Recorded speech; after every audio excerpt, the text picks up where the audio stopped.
and that's why I'm here. We are promoting another fight in June, which is yet to come. So today we signed a contract, and we're looking at doing a co-joint venture to try and bring the boys into a competition that is coming in September, tied to the president's birthday. It's going to be very interesting.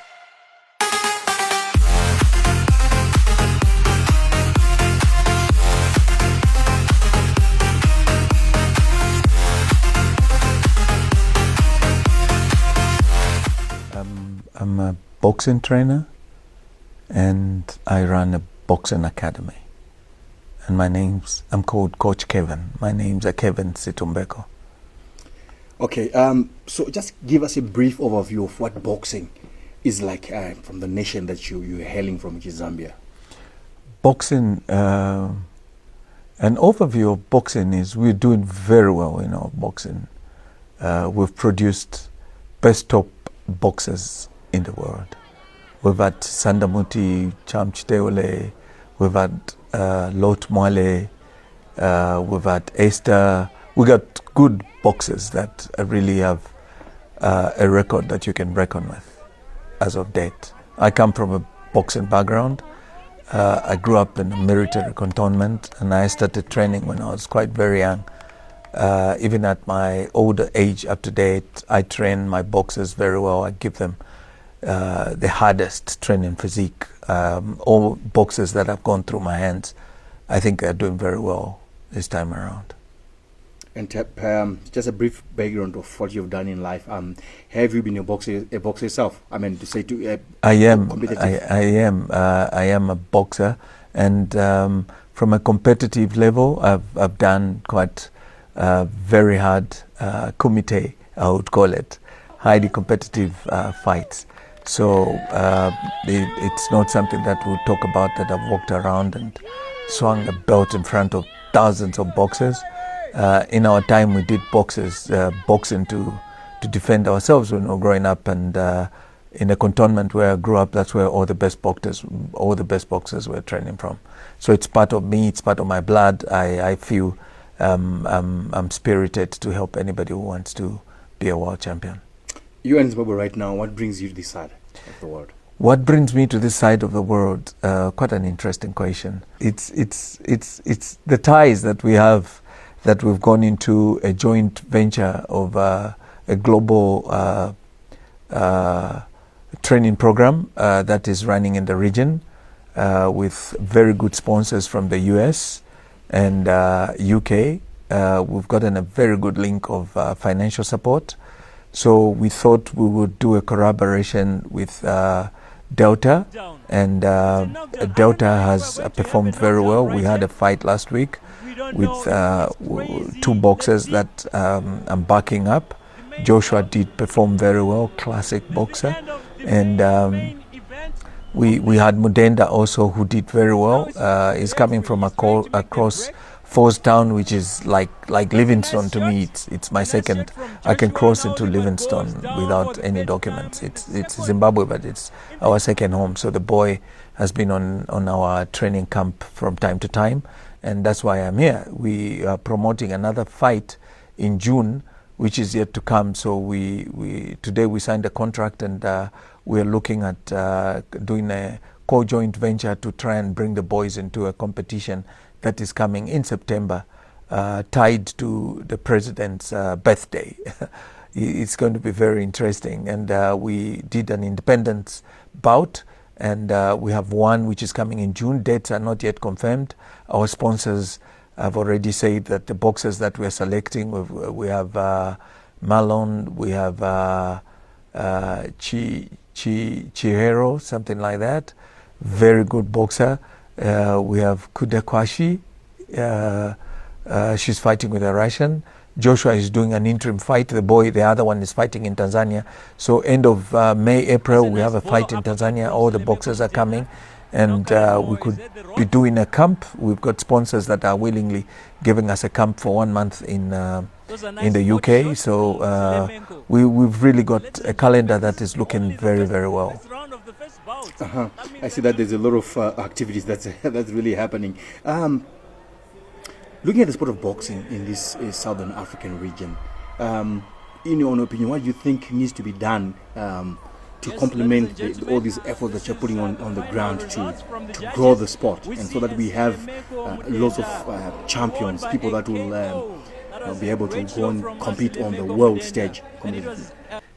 Well, look, it's not about it's a strategic approach that people need to have, and a deliberate need to participate, especially private sector companies, individuals that want to see this entertainment go higher.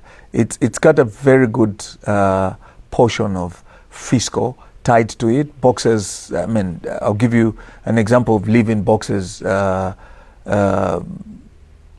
Mayweather, we've got guys with a lot of money. Right now, Crawford has crossed the top pyramid scale of his boxing world. He's retired with millions of dollars. And this is what we want to see in our boys. We've got talent here. The only thing they must do is try and help us, us who are in private sector. We don't have the finances that these other people have as companies. We run these things because we look, like I was saying earlier on, that I grew up in a cantonment where I felt boxing is part of me, and I box every day. I train, I do very good. I train a lot of people out there. So it's individual based. We're flying into Tanzania with our own resources. We are invited into the US. This 2 months coming, we're going into the camp to try and sign all these contracts. So it's a deliberate thing that people just need to put their effort forward. The other thing is, when you get a boxer doing very well, you see government institutions, for example, defense would get this young man and get him out from the boxing fraternity, get him to be recruited, and the boy will be slashing. His salary is nothing as compared to one fight that I can give him. You see what I mean? So we need to make sure that leave them in private sector. We can manage these people. They don't know them. They come to know them when they are grown up, and then they recruit them, and they make these sports, decline. It goes down. The boy is discouraged. The next thing you see, he's drinking and is dismissed. All this kind of situations that you find, because these boys are different. We know them better. We know how we treat these boys. We put them in camp. We isolate them from certain vices. And if the guy is employed, he's now got his own house. He has nothing to do with boxing tomorrow morning. You see, so we are losing a lot of boxers from the actual athleticism. You take them into formal employment, and that's the end of this boxer. And that's what I've experienced in the past 10 years. We've lost a lot of boxers in this kind of track. So we need government and sports department to give us recognition and give us support. The private sector should have aligned themselves with us so that we can use them. Branding and marketing, boxers can do a better job for them. There's a lot tied to this kind of stress that we are finding in terms of losing our sports.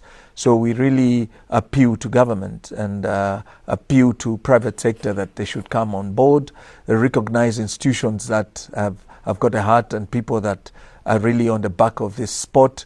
We've seen a lot of people coming to join us and fail along the way because they don't have the heart to it, and they want to come and make this little money which they never had, and then they stress the boxers because they can't help the boy from a financial point of view and emotional and social. So that's my appeal. Okay, so Zimbabwe and Zambia, apart from sharing the colonial names, there have been there's a lot of unity. There's that unison, the unity that's between these two nations, and we've seen a lot of boxers coming out of Zimbabwe going to fight in Zambia, some coming out of Zambia to come and fight in Zimbabwe here. What else can be done, in your own opinion, to make sure that these relationships continues to grow with each day? What we're doing right now, it's called a global collaboration for boxers in the region. Why we're promoting this is because we have boxers that have gone into Europe that have a lot of money and they want to support us.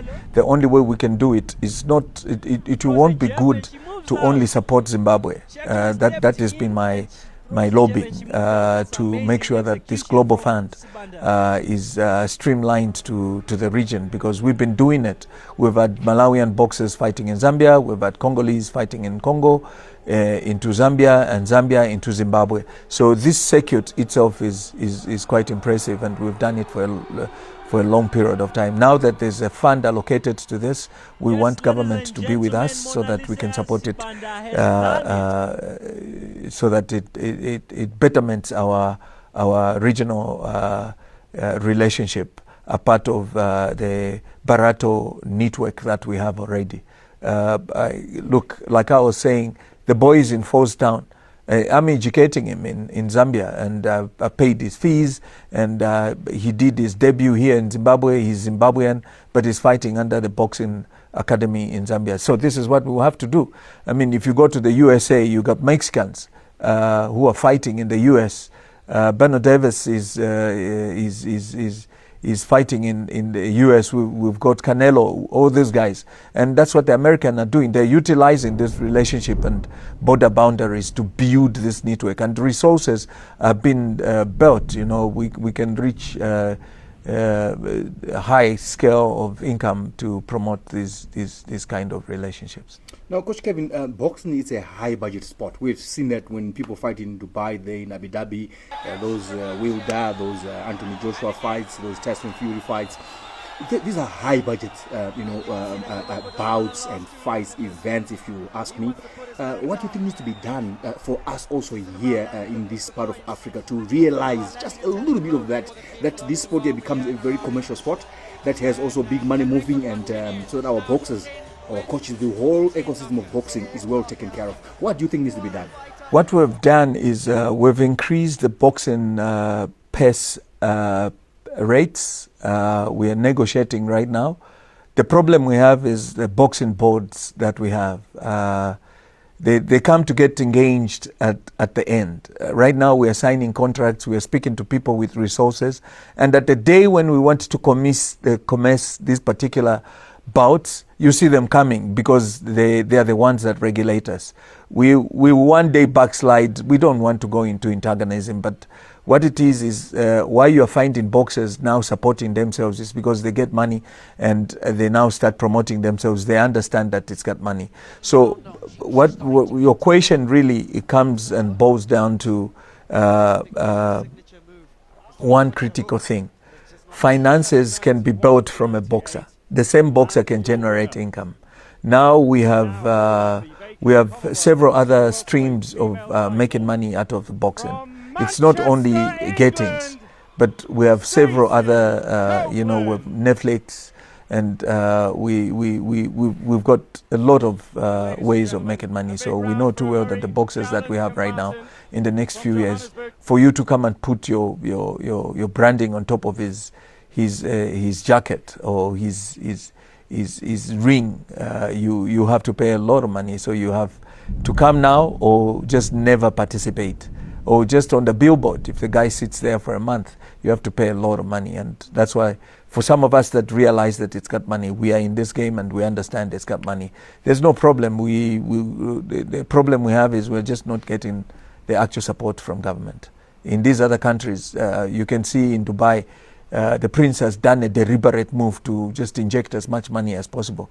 Do you know what that is doing to his tourism? He's earning a lot of money. We have all these millionaires flying in with all their jets and everything. And that's what is happening. You imagine the front seat to just take the front row is about $50,000. It's not money to joke with. So you have 50,000 people watching, 90,000 people paying not less than $10,000. That's a lot of money in the country.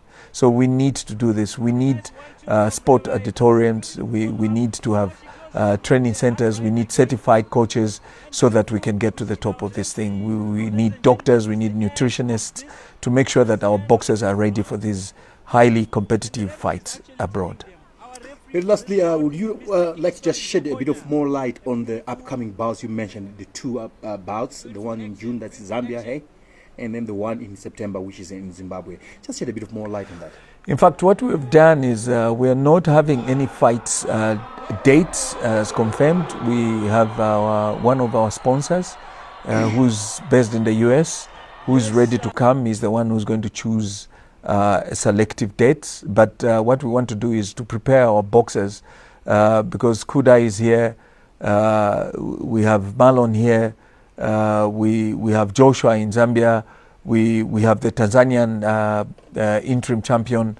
The September one is the one that is going to be a highly competitive belt for continental challenges for all our boxers. So we want to minimize the fights themselves to a number of only 5 bouts or to only 6 bouts, so that we start early and not finishing early. So what I mean is we'll start at a given time. So this is what we're trying to do. We're trying to get our boxers ready for the September fight.